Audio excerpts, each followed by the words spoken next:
Hello, everybody, and welcome to the premiere of the Outcast podcast. I am Greg. I am your Outcast. Welcome, everybody. This is a bunch of brand new equipment I got here. I ain't gonna lie to you, I'm still trying to figure it all out. If you can't hear something, just let me know because I am still working on getting everything together. We're gonna start out today with some YSL updates. I know there's 9,000 creators out there doing YSL, but I want to jump into it too. Please, if you come across this video and you like what you see, please like it, subscribe. I really want to get I really want to get up there as much as possible. I want to get out. I want to reach everybody. I want this. You're gonna find this to be unfiltered. Sorry about that. You're gonna find this to be unfiltered, down the middle talk. If I have to bring politics into it for some reason, I will. I try not to, but there's sometimes we might have to do political talk. And if we have to do political talk for any reason, like election night coverage, I'm an independent.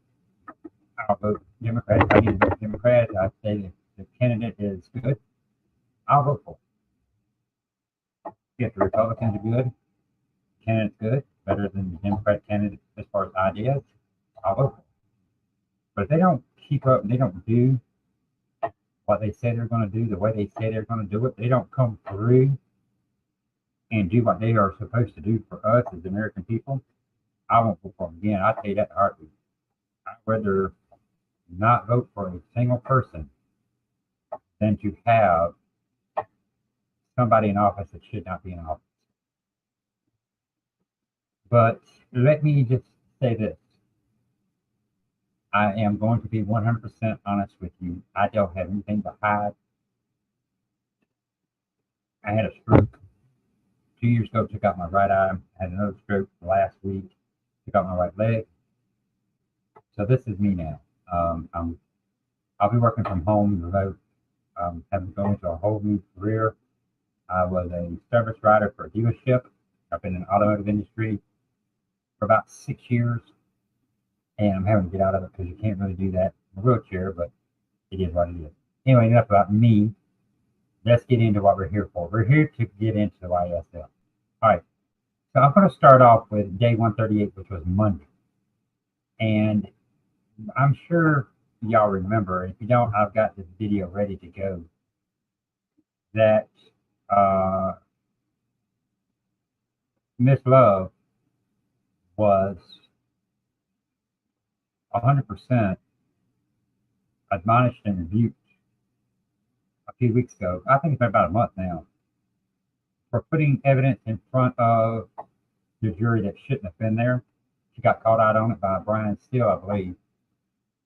And after she got called out, they asked, and I believe it might have been Mr. Hardy, asked for her to be rebuked and admonished in front of the jury. And it happened. And you may have a little bit of a hard time understanding me, and I really, really apologize. Since this stroke is a little bit hard for me to talk, but I'm trying to be slow and precise. Hopefully, you can understand me.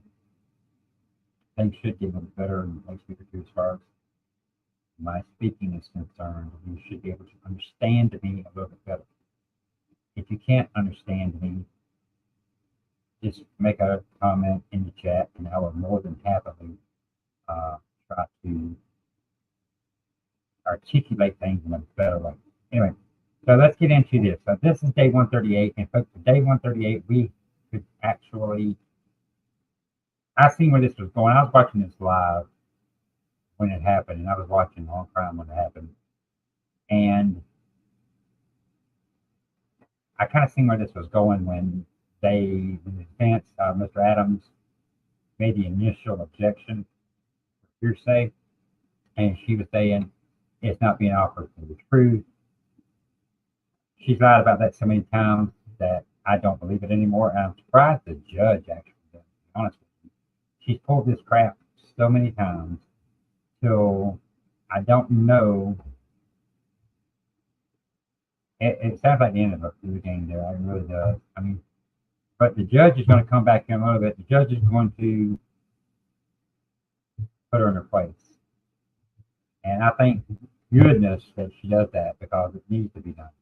All right, let's get into this. So here is Adrian Love. This is after the cross-examination of D.A. Sprinkle, who is an investigator for the Fulton County DA's office. He's one of the people who decide what charges get brought, indictments get done. That's his job, review the evidence, see where you can go. This is what fixing to get. This is what fixing to get Adrian Love. Here we go.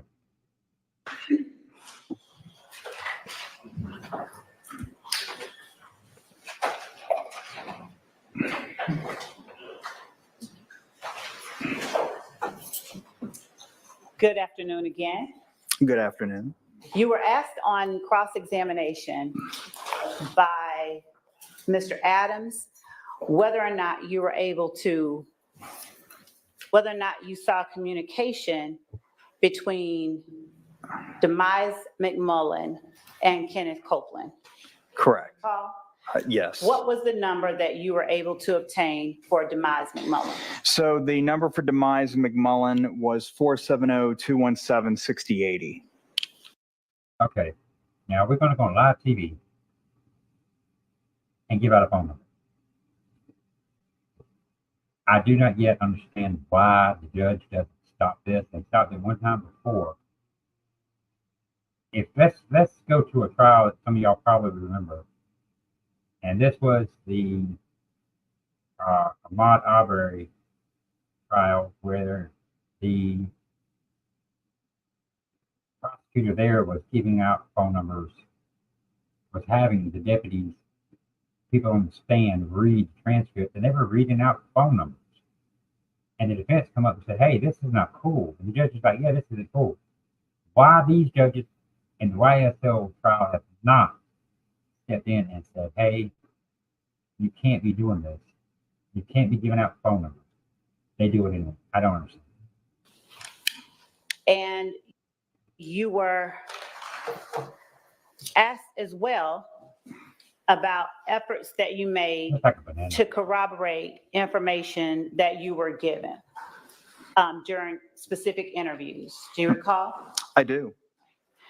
I'm going to show you what has been marked as State's Exhibit 528 Yankee. And ask if you recognize 528 Yankee.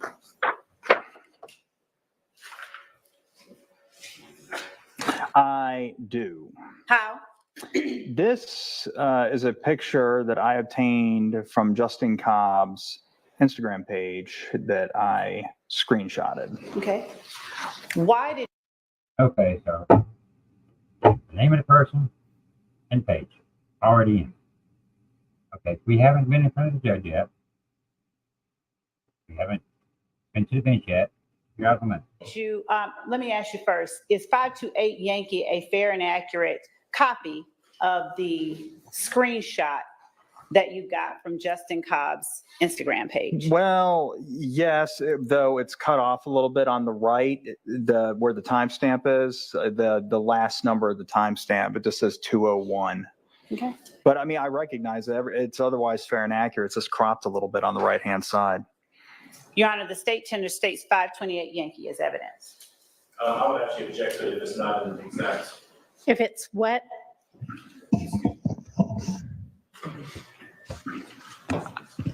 I'd actually object to it if it is not as he remembers it to be, if it's been altered or if it's not the same that he's viewed previously. Okay, well, it is admitted subject to the understanding that the date isn't to be relied on because we can't see what the date is. And I'd also object to any hearsay that may be contained within that document. I don't know if there, Here's your I hearsay don't know what the exhibit is, so. So this is where we're going to go to the bench here in a second and discuss this document. Is that an issue I need to take up? I don't believe so, Judge. I mean, I can show the court in. Okay. And my shark's gonna go there and talk to Miss Atkins, tell him the same one of the whole prosecution. All right, there they go up to the bench now. She's going to go up there and she's going to tell the judge. None of this is being offered for the truth of the matter. None of it. By telling the judge that, it gets around the hearsay objection because they're not using it for the truth of the matter asserted. But she's going to come back and she's going to start questioning DDA Sprinkle, and she's going to get name, phone number. She's going to start trying to extract all of that after telling the judge, hey, I'm not using this for the truth of the matter asserted. I'm not using this to try to get information out. If she went to the up there and said, hey, there's this phone number, I want this phone number. I want to get this phone number. This is how he got the number. 9 times out of 10 with the Georgia RICO laws, the way Georgia's evidence code is written, probably would have got anyone about. Yeah, probably would write it. Because they pretty much get in what they want with Judge Glanville. With Judge Whitaker, she's a little more secure. I'm not going to shut up. Hopefully not. I've got to come in for that. But when she comes back, I want you to pay close attention to how she goes about doing her questions. Here you go. And Pay Mr. Stern, attention I'm to going the to show questions. you the digital version of 528 Yankee and ask you, are you able to see the date on the digital version? I am. You're on the state. Said there's 528. Okay, so are you gonna, it'll ultimately be, are you just gonna make a better copy and substitute? All right, that's fine, then it's admitted in full. Thank you.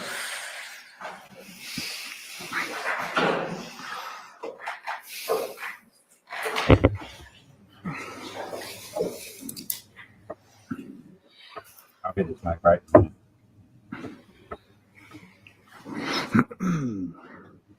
All right, now watch how she's going to do this again now.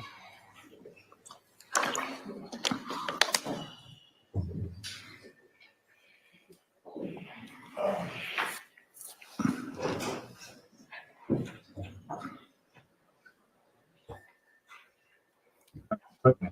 As we're pulling up 528 Yankee, would you tell the jury what significance you found in 528 Yankee towards your investigation?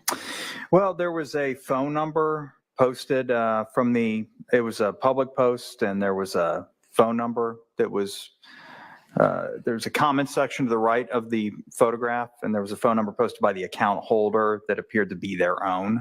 Okay. And was the account holder Justin Cobb? Yes. What was the significance? I'm going to object to that as hearsay and ask it to be stricken. Which part? Part about who the number belongs to. Sustained. Okay. What did you do to determine whose account this was? Well, I Now, here's looked gonna at get into the what she's not photos that supposed to were get into. posted in the account, I believe. Now, for the traditionally, that's what I would do with an Instagram page. It's just posted in public view. Okay. And what was it that made the number in this post significant to you? Well, I was looking for a number for Justin Cobb. And what led you to believe that this number was a correct number for Justin Cobb? Well, it was, there's probably more to it than just this, but it was posted in this Instagram comment, and Posted by the owner or user of the account? That was Yeah. false speculation. I'll object. Yeah. If he has a basis to testify. Are you able to see and tell, looking at the posting itself, what name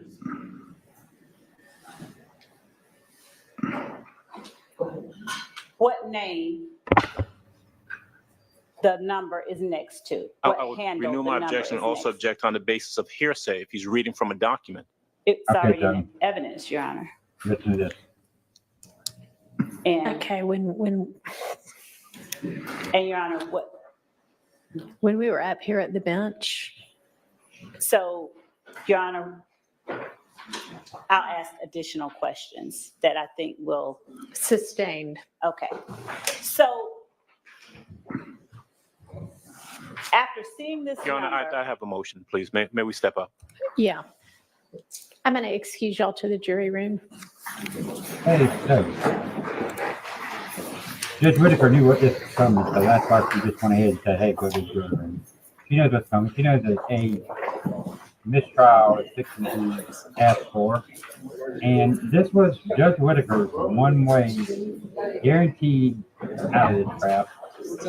For one way to just end it all, be done with it. Because a month ago, she was just admonished and rebuked in front of the jury for the same exact thing. There was no change at all. She's still up to no good. How she is still a prosecutor for the state of Georgia in Fulton County, Your Honor, may we I have excuse no the idea. witness? Yeah. Mr. Smirker, you can go ahead and step outside for us. yeah, Thank Mr. you. Sprinkle, going outside. We don't need them right now. You're open up eyes, I guess.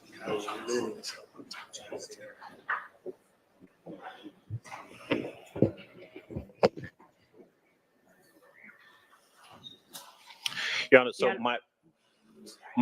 well, first of all, my motion is a motion for mistrial, based on the actions of the prosecutor. My objection initially to the item was that it contained hearsay. The state represented at the bench that it was not hearsay. There was no hearsay contained in it. We did not address the issue of what the state already knew, which is that there was a phone number attached to it that she was going to try to elicit testimony from this witness about who that phone number belonged to. That in and of itself is speculation, but it's certainly hearsay. The document can't authenticate itself. I believe the site for that proposition is Twiggs versus State. It's 315 Georgia Appeals 191. So this witness can't look at a document and say Oh, that sorry, it that's the wrong says button. this phone number is from Justin Cobb's Instagram or social media posting. This is who it belongs to. So that was my objection. I believe the objection was well founded. I believe the state purposely put that up there after misrepresenting as to whether or not it contained any hearsay in it. And based on that, I would move for mistrial. May I respond? You may. Judge, Can somebody put the document up? I'm listening. yes. Would you put it up? That's her voice. That's what her voice sounds like right. First, the state objects to a mistrial. All right, Second, Your Let me stop Honor. right here. All right, I'm gonna stop the screen. I want you guys to look right here. Right here. 678-524-3145. They just put this man's phone number, and I'm hoping that, this is no longer his active number. I feel sorry for whoever got this number. I think the phone company should retire this phone number, not give it out anymore. For the next 20 years, people are going to call it. It's like, 8675309, Jenny's number. You know how many people have probably called every area code in the country, and that number asking for Jenny? But anyway, I digress. This right here is, I have no idea why. Anyway, let's go. What Mr. Adams indicated that he did not want on here were indicated that he did not want, Honor, what Mr. Adams indicated that he did not want on here were the comments with, where's the phone number? There it is. Yeah, Okay. the comments generally being all of the writing on the right side of the picture. Your Honor, And so I said to you, is any of it hearsay? Is any of it being offered for the truth? And you said, no. Your Honor, what I was asking the witness to do is to tell what was of significance to that number and what he did in terms of finding out and corroborating information that he obtained, because he obtained phone records. I don't intend that this evidence or this exhibit will prove or show that this is Justin Cobb's phone number. You're It asking him that? And No, asking Your him Honor. to Yeah, I mean, testify to that? he needs I'm to say, asking no, I'm not, him, Your Honor. and I understand the You court. are. I'm asking You're him soliciting what handle it's hearsay next on the to, stand. and Your Honor, what he did after seeing what he saw on this That's social not what media you page. asked, though.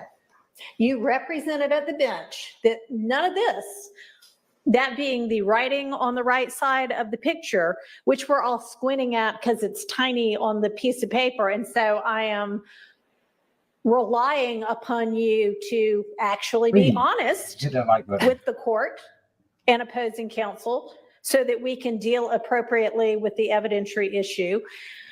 Was any of it being offered for the truth? And you said no. And then you turned around, and after it was admitted over the overruling of the hearsay objection, based on the representation that nothing was being offered for its truth, you drew the witness's attention to the phone number and tried to have the witness testify to whose phone number it was. If that is not offered for the truth, what is it? Your Honor, it What is it? explains what steps he next took. It wasn't that he sat there and took this phone number and said, okay, this is Justin Cobb's phone number. He went and sought records based on what he saw on this social media post. So it's not, this post can't prove anything, but I do expect that the witness will testify based on what he saw, regardless, because it's a legitimate. Why can't you just, at the bench, when you know that the reason you're offering it is for the phone number, and then to ask the witness other questions about what he did based on that phone number and seeing that phone number, say to everybody so that we know what we're dealing with, you know, it's this phone number, and then I'm going to ask him XYZ about the phone number, and then we'll know what we're dealing with. Because my understanding. Okay, I got to back up 1 second here. So when I started back up, I catch back up. Why couldn't you just walk up to the bench and say, hey, Judge, hey, Mr. Adams, I want this phone number. I need this phone number, and this is the only way I can bring this phone number in under this witness who found it. I got to do it this way. And 9 times out of 10, she still would have got it in. I just don't understand it. About what he did based on that phone number and seeing that phone number, say to everybody so that we know what we're dealing with, you know, it's this phone number, and then I'm going to ask him XYZ about the phone number, and then we'll know what we're dealing with. Because my understanding that what was being objected to was not the phone number, was the comments that was the words, Your Honor.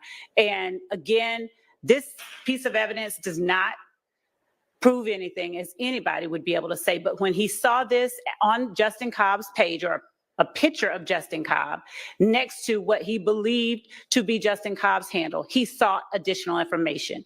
The entire phone number with the comments.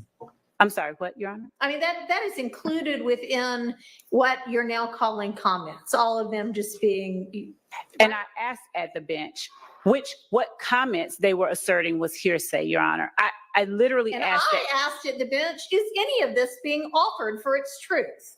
And Your Honor, it's being offered to explain DDA Sprinkle's actions that he took next. Your Honor, these records have been collected as part of what he did in this investigation. He was asked on cross-examination, did he take particular steps to corroborate what was given to him in certain interviews? That was the preceding question before I asked him about this particular post.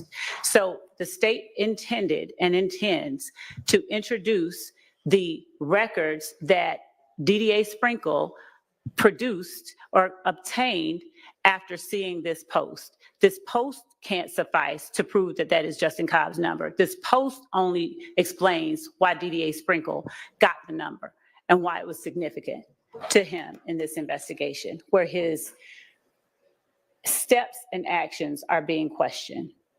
But you know, Judge, we don't get there. I hear what the state's saying, and it's disingenuous because we don't get to the second step that they're talking about, what records he procured and why he did what he did, unless we go through the hearsay statement that's contained in the portion that I objected to. And the court is accurate.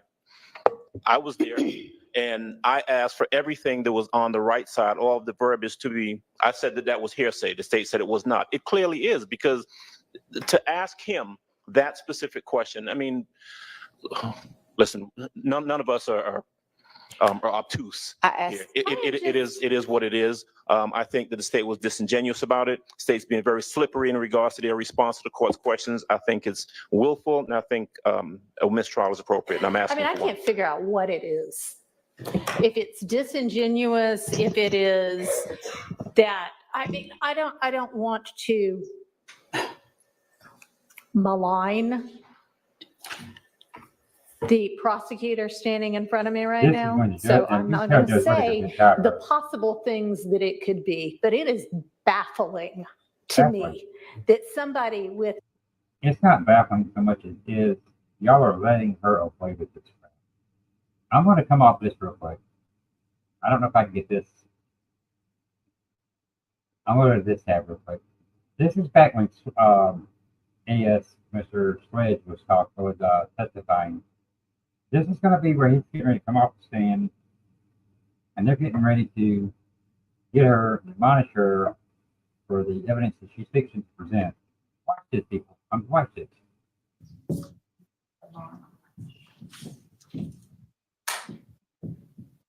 Here's the down to the kitchen. There we go.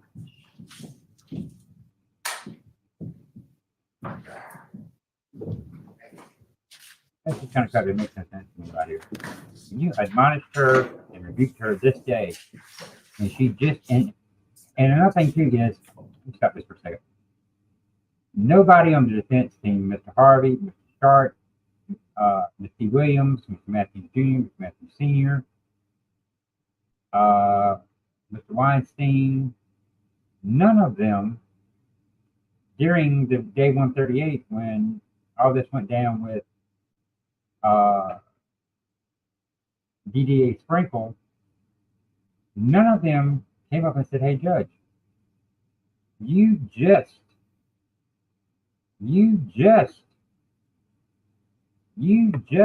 rebuked and admonished her not too long ago."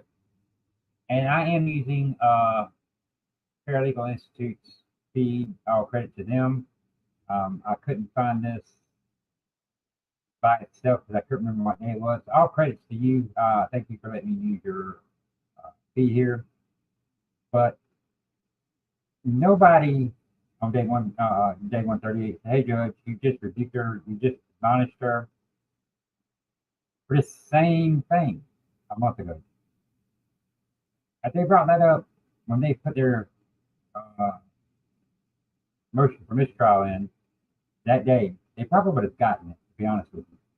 But nobody brought up, "Hey, you admonished her in front of the jury this same thing." Nobody. And I cannot understand for the life of me why. But it is what it is.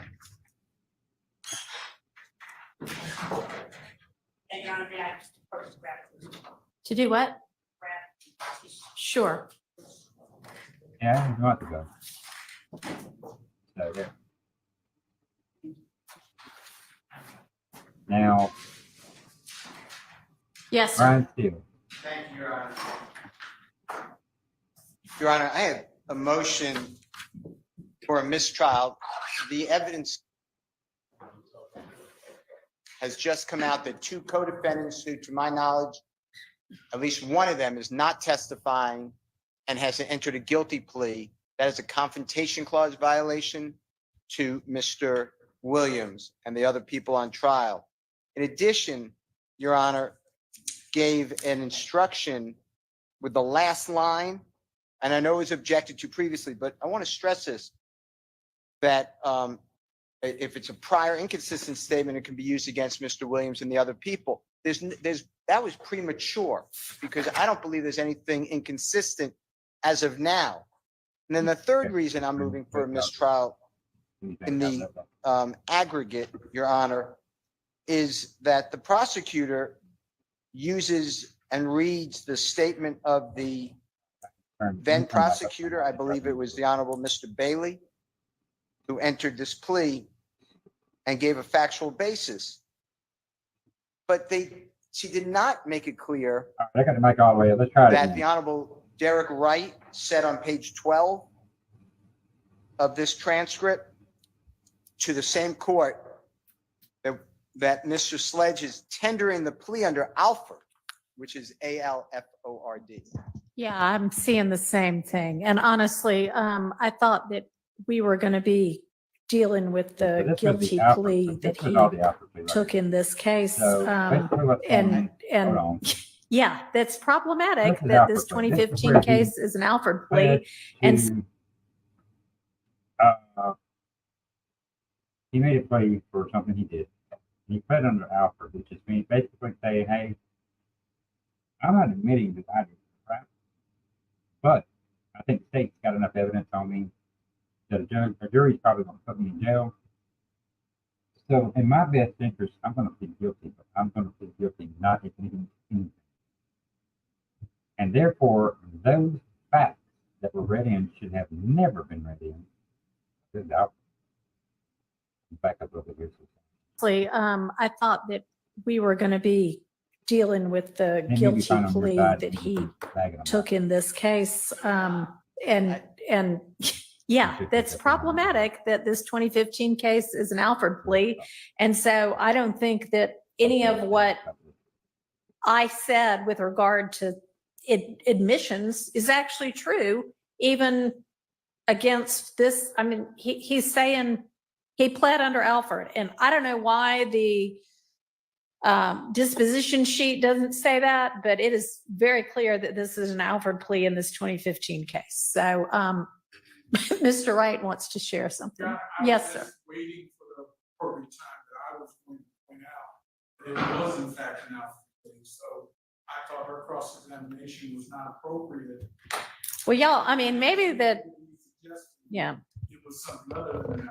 So well, maybe don't wait so long next time. But, I mean, I'm definitely going to, Ms. Lev, do you want to be heard? Yes, please. All right, go ahead. One, we'd ask that the court deny the motion for mistrial. Number two, we would ask, as it relates to the Bigger than love. Right.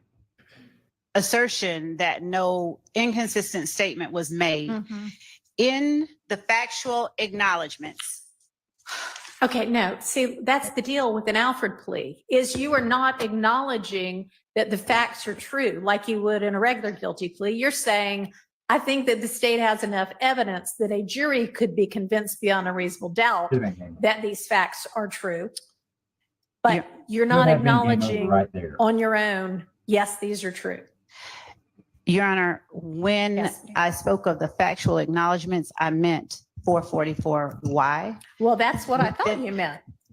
Within 444Y, we referenced this particular All right, let's, section. maybe if you can point me specifically, let me pull that one up. Page Which number?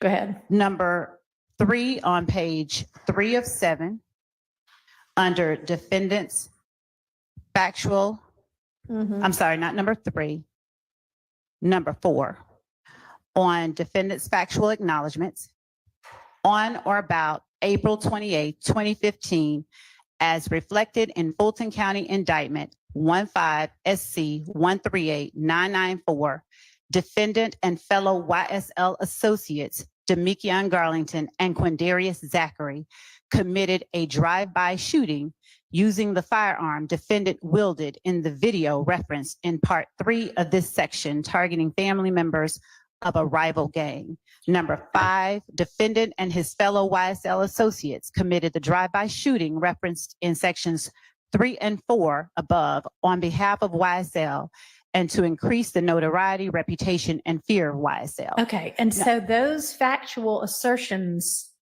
what I read as the limiting instruction would be true for, And but the factual, And see, she gave a limiting instruction that basically told jury, hey, you can take everything you hear here and you can hold it against all 6 of these defendants. Take it as truth. basis that you just read out from the 2015 one, but the instruction would be true for.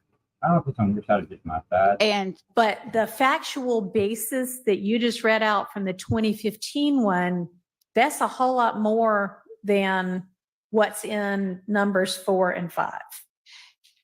Your Honor, in number her 6, sneaking crack in defendant then. admitted committing and was convicted of aggravated assault and participation in criminal street gang activity, among other charges, for his participation in the drive-by shooting referenced in section 3, 4, and 5 above. Okay. And so if I'll, of course, comply with whatever appropriate instruction that the court deems necessary to give as it relates to the conviction of this witness It's not a for certified, 15 hold on. SC 1. This is not a certified conviction because it's an Alford plea. This was Mr. Sledge saying to the court, I think they have enough evidence to convict me, and I don't want to take a chance. So I'm going to take this plea deal, but I'm not admitting to anything. I'm not admitting to jack. And Miss Love up here has been put it in front of the jury and rung the bell. And I don't care how many times you instruct a jury to forget something. The moment you tell them to forget it, it is forever going to be in their mind. They're going to remember it. It's not going to go away.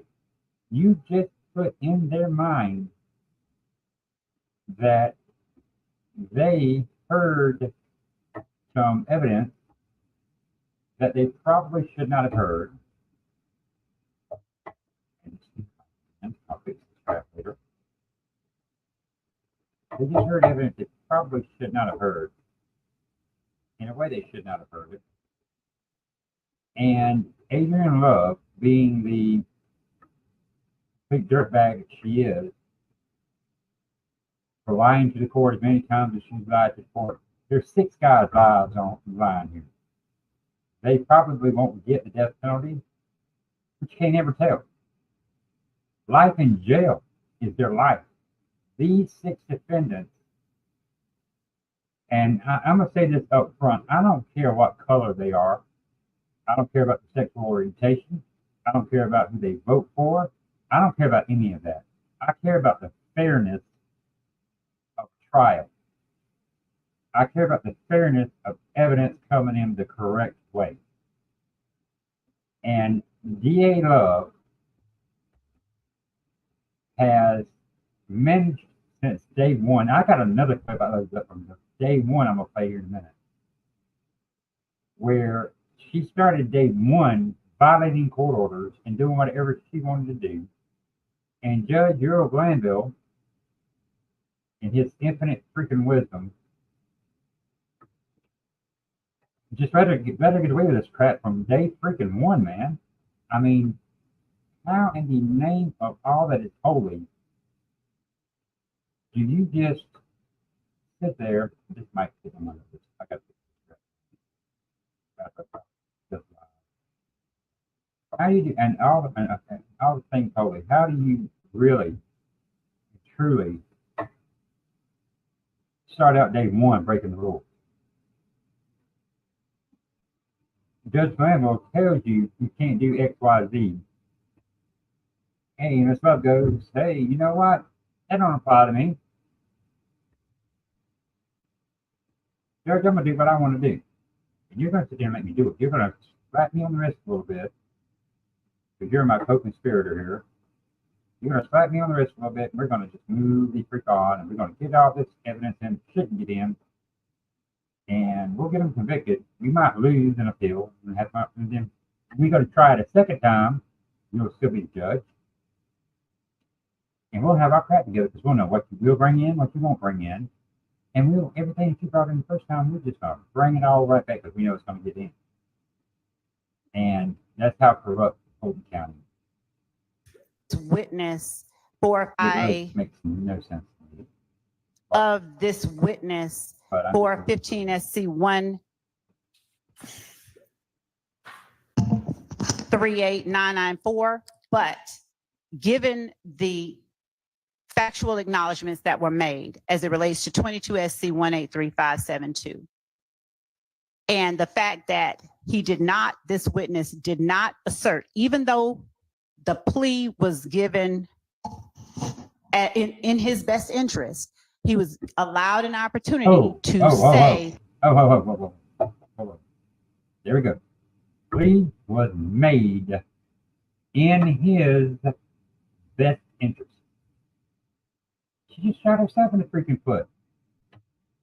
what in his best interest, he was allowed an opportunity to say, assert, even though Back up now. the plea was given in his best interest, he was allowed an opportunity to say what he said here, and he did not say it. No. When a defendant has an attorney who is saying, we are pleading this because we believe it to be in his best interest, the defendant does not then independently need to say, yeah, by the way, judge, here's what Alfred means. So Understood. no. Are you going to tender for admission any part of 444Y? Yes, the state intended to Yes, the tender state intended. 444Y. In its entirety? Yes, I Okay. did. Any objection to that being tendered in No, its, come or on, Brian, admitted in chill. its entirety? And if, Come on now. if there is an objection to it, All then right, we would let's just. find that out. Okay.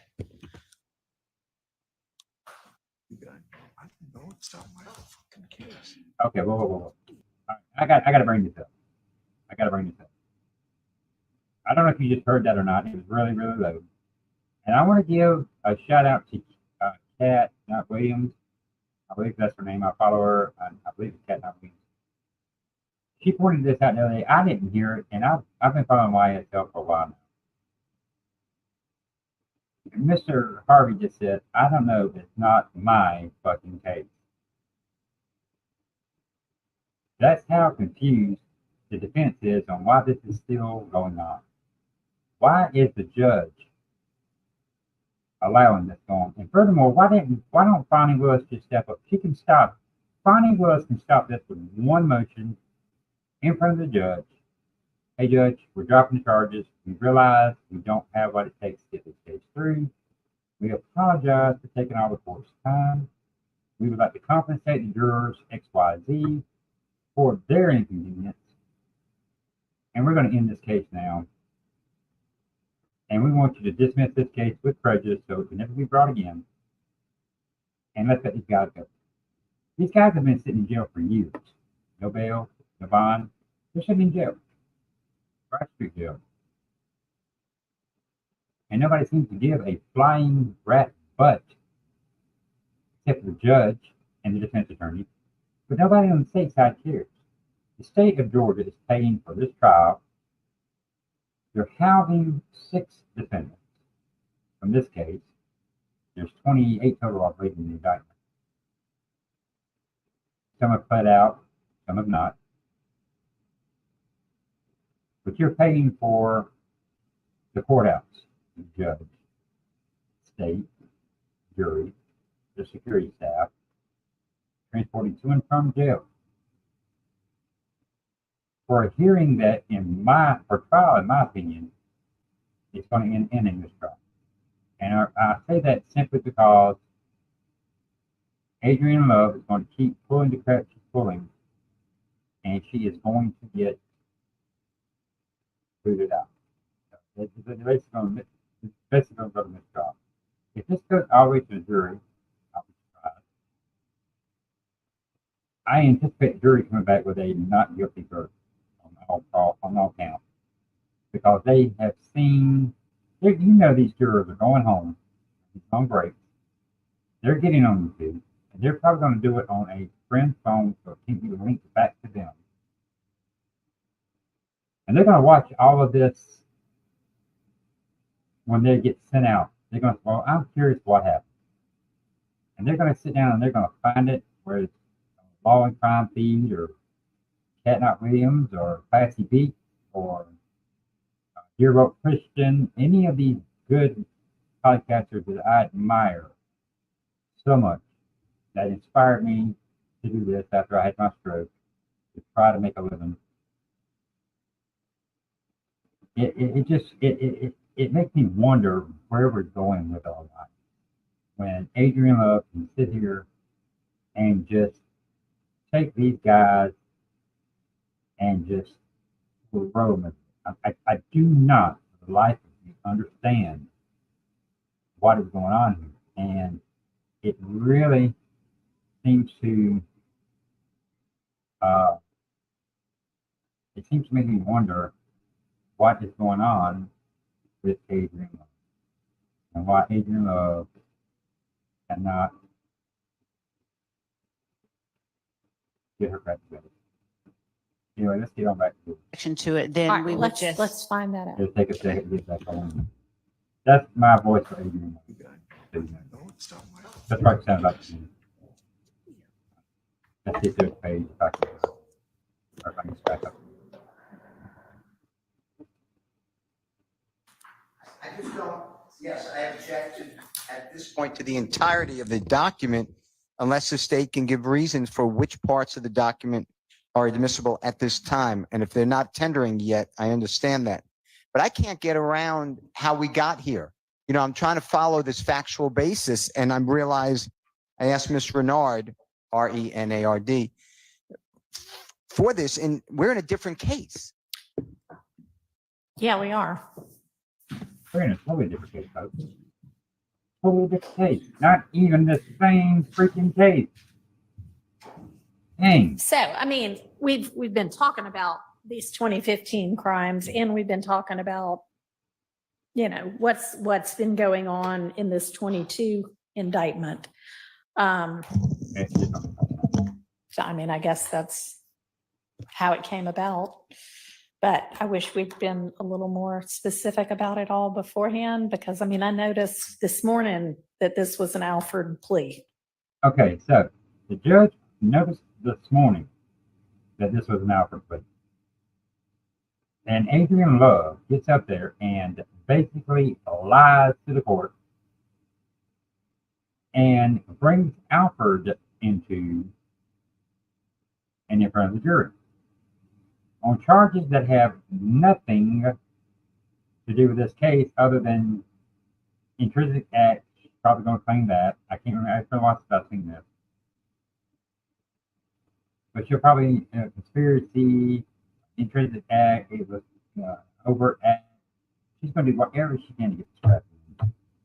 Came about, but so, I mean, I guess that's how it came about. But Wow. I wish we'd been a little more specific about it all beforehand, because I mean, I noticed this morning that this was an Alford plea. And I would have had issues with when you started reading out the factual basis. I'm thinking, well, is this some other case that I don't know about that's not the 2015 case and not the 22 case? Because we should have been reading the factual basis from the 2015 case. Your Honor, the 2015 case, I understand what the court is saying. The 2015 case is one of the overt acts that we allege in the indictment. Okay, And overt. as it relates to the defendant's conviction for the 2015 case, we believe that it would be appropriate Anyway, for, I'm going to jump to. Let me get to the part I'm really going to get to. If I get back to 17875 refers to actual acknowledgement of residence. And that state that though the factual basis is not in evidence, the For you with regard to some of what you just heard. Let me back up. improper testimony.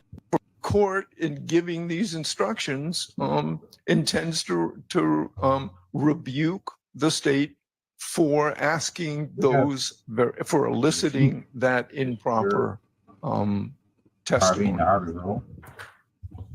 Is Some of what you getting. But and we heard kind of a factual basis that the prosecutor in that guilty plea had read before the court, or somebody had read before the court, as a part of what Ms. Love was asking questions about, and she was, kind of reading it from a transcript. All right, here's the thing, is that guilty plea, as I think you heard this witness say, he entered that because he believed it to be in his best interest to do that. And this gets into a whole lot of kind of legal terminology and legal concepts, but there are a couple of different ways that somebody can say, yes, I'm pleading guilty to a crime. And one of them is called an Alford plea. It's just named after a case called Alford. But they're essentially saying, I am going to plead and accept that I'm guilty of this crime, but I am not saying that the facts that the state's putting forward are true. I am just saying, I think it's in my best interest to go ahead and resolve it that way. So everything that you heard is, and that is totally legitimate to do that.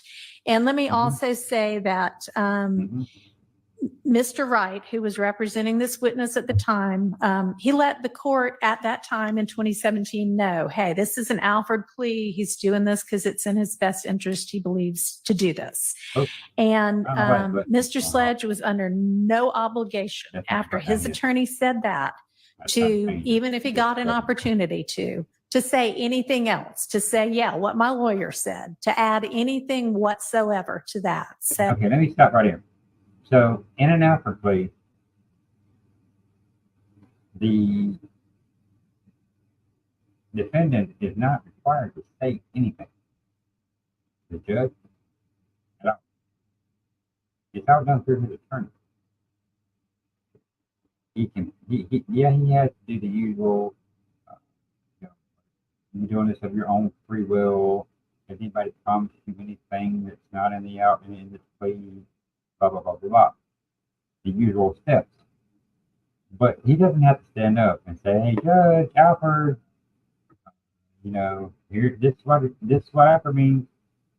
So I think that even if he got an opportunity to after his attorney said that, I don't understand anything even if about he got an opportunity to say anything else, to say, yeah, what my lawyer said, to add anything whatsoever to that. So I think there was a question about that, and he didn't, he didn't say anything else.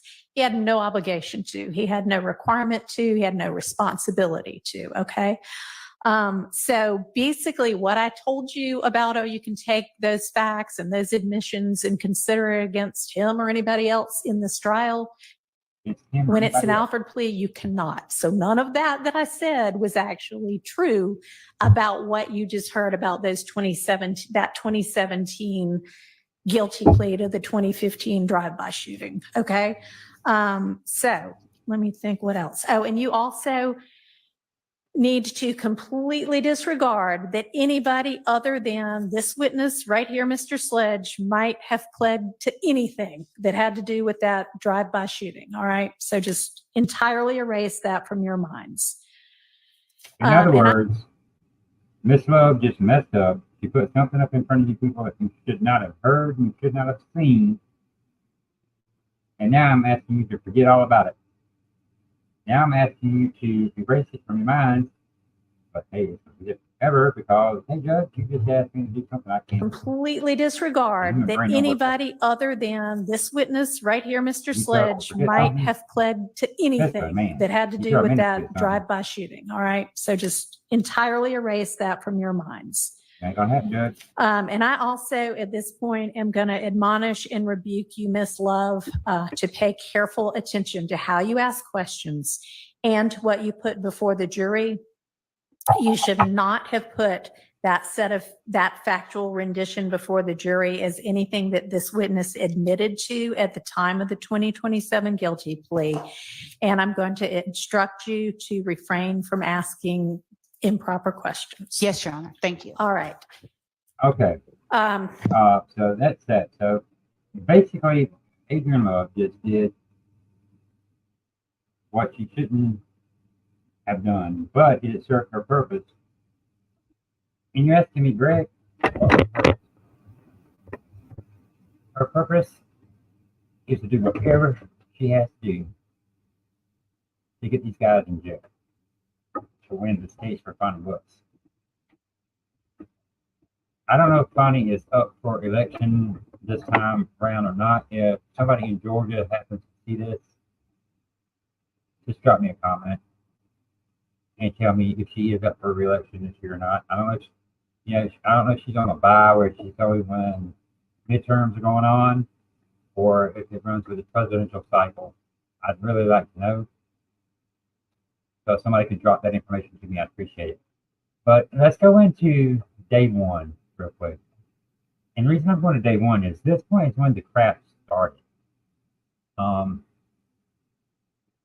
this is from 11 Alive. Thank you for your usage of your video feed. Full credit to 11 Alive. And I'm using this under fair use standards.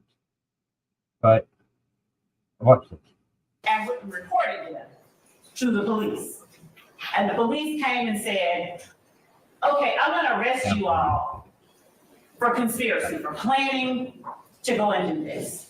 The evidence will show that it's not enough that they were planning to do it. Somebody has to do at least one thing, Okay, a conspiracy. And y'all are in trouble.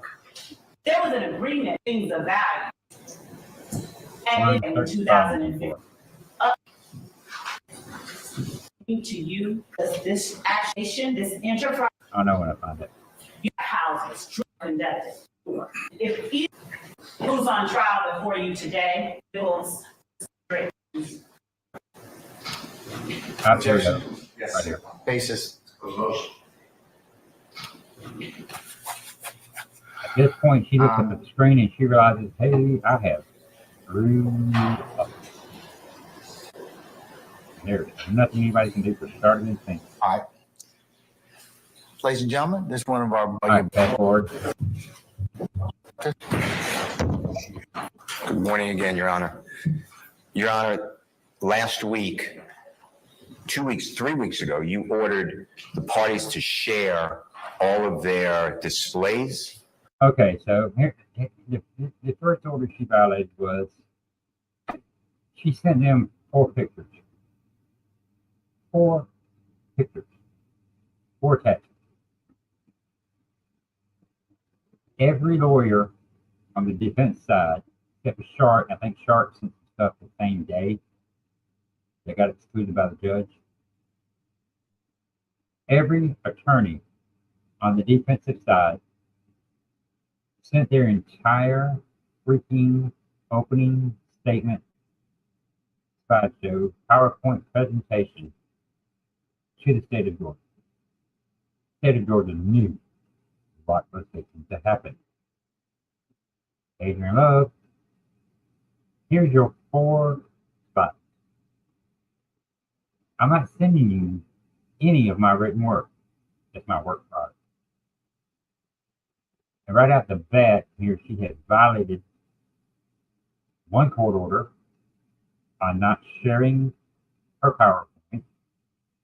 And her next court order that she violates is going to be bringing up Brian Steele. Brian Steele is not, his name is not supposed to be raised at all without prior authorization from the court. An opening statement to the others so we don't have to have their 2 weeks, 3 weeks ago, you ordered the parties to share all of their displays. An opening statement to the others so we don't have to have these interruptions. I did that. The state shared with me Everybody did it with her. 4 attachments. She's the only one that she did not That's do it. all they had. That's what I got. What you just saw on your screen. Hold on now. She has 50, I think it's 56 slides right now. That, or it may be more than 56, because I think it ends up being 56, 52 when I get done with the editing on it, fixing to do the exclusion, redaction, correction. 4 out of 50 plus, 60 plus slides, they got 4. And if you don't remember, I'll ask the state to put it up, and I asked for it to be marked as exhibit, is what you already excluded. That's all they had. That's what I got. What you just saw on your screen, if you don't remember, I'll ask the state to put it up, and I asked for it to be marked as exhibit, is what you already excluded.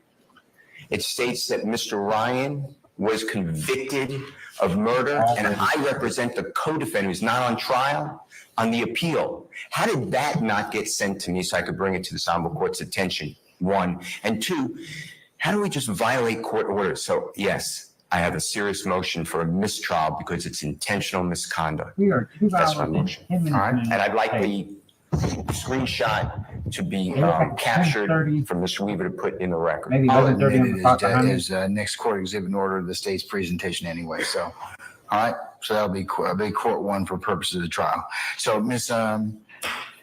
Love, what's your response to Mr. Steele's Yeah, let's hear assertion your next about slide above where you first Mr. slide. Ryan? As it relates to Mr. Ryan and the exhibits that the state intended to play and to display for the jury, I sent to Mr. Steele and everyone else the pictures and the photographs that I expected to use. Pictures and photographs. What about the freaking words you can grow that? You just got to talking. You just got to showing to the jury. What about all that, Ms. Love? What about the fact that you just violated court orders on day one? 2 hours and a half into freaking, or 2 hours and 11 minutes before. We just say that because that's how long videos are running. How can you just say that? How can you sit and tell the court that I sent this, this, and this? You didn't send everything else. And that, my friends, brings us back to this. Why did nobody on day 138 look at the judge and say, hey, a month ago, you admonished her in front of the jury. You rebuked her in front of the jury. I want my mistrial. But this has already happened. She's already rebuked. And admonished this time. I understand. I really don't. And I don't know what the sound is on this side here because my equipment is hooked up Bluetooth. Baffling.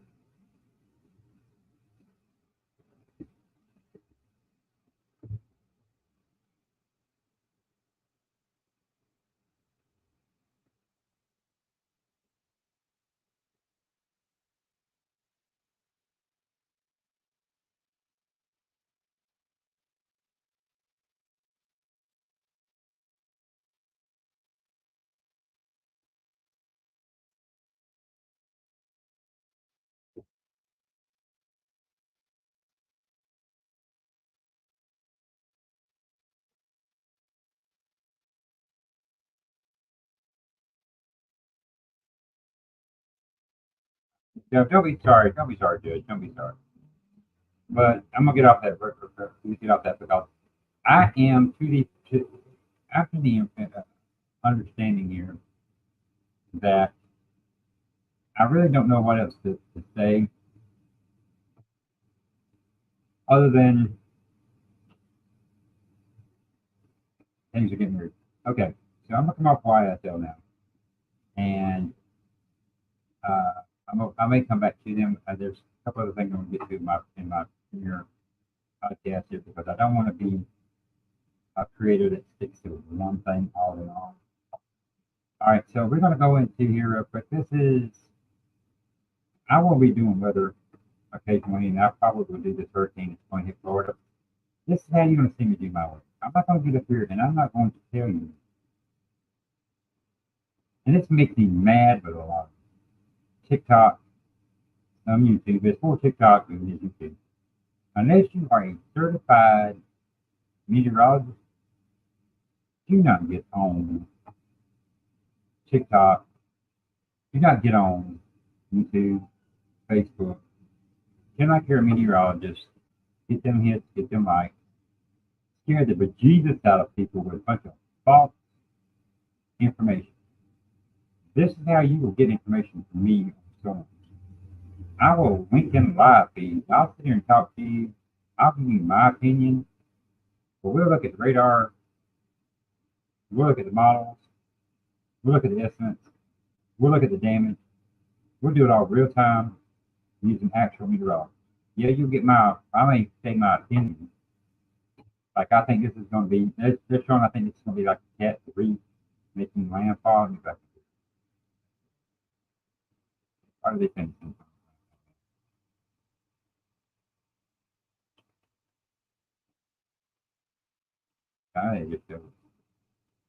Okay, this thing is going to make landfall Cat 3 Wednesday afternoon at 2 o'clock. This is going to be another Cat 4. The reason about this, it's going to be another Cat 4, just my opinion. Again, in my opinion. You got the order that comes up here, goes up, comes down, loops, comes out this way, and goes right up by, I live here in South Carolina. The Gulf Stream originates down here, comes up into the Gulf of Mexico into that warm loop, comes back down and goes up. This storm under these areas right here is going to go over the warmest water that they have right now in the Gulf of Mexico. I'm telling you now, my prediction, Cat 4, low end Cat 4, high end Cat 3, low end Cat 4. This thing may go in 1 mile an hour under Cat 4.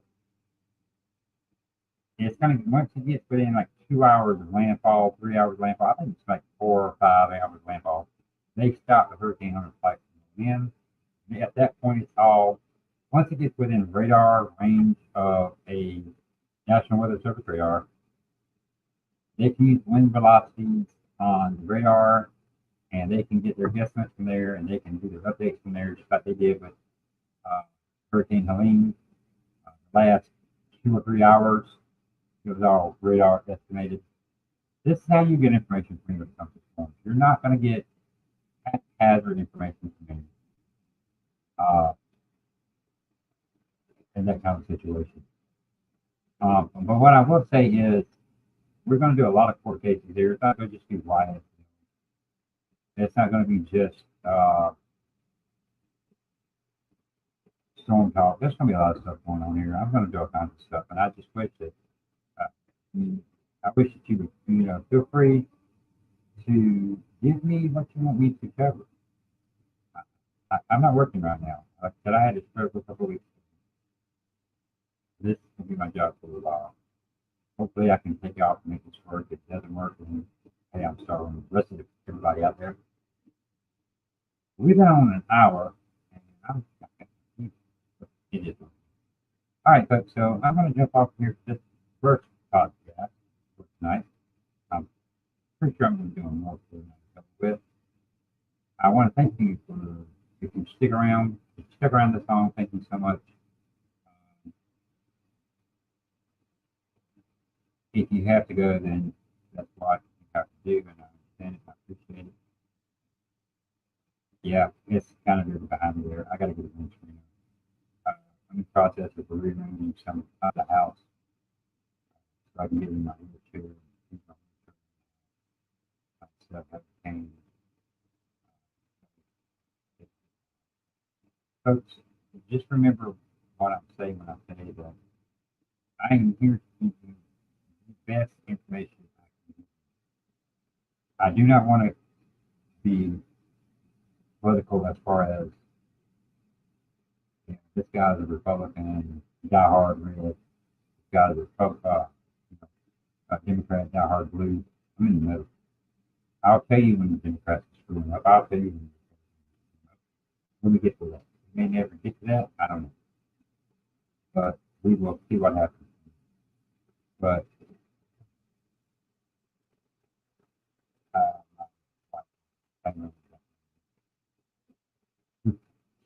I got to be some. We'll get some thoughts for the Anyway, folks, thank you for joining me. This is Greg of the Outcast Podcast. I am the Outcast.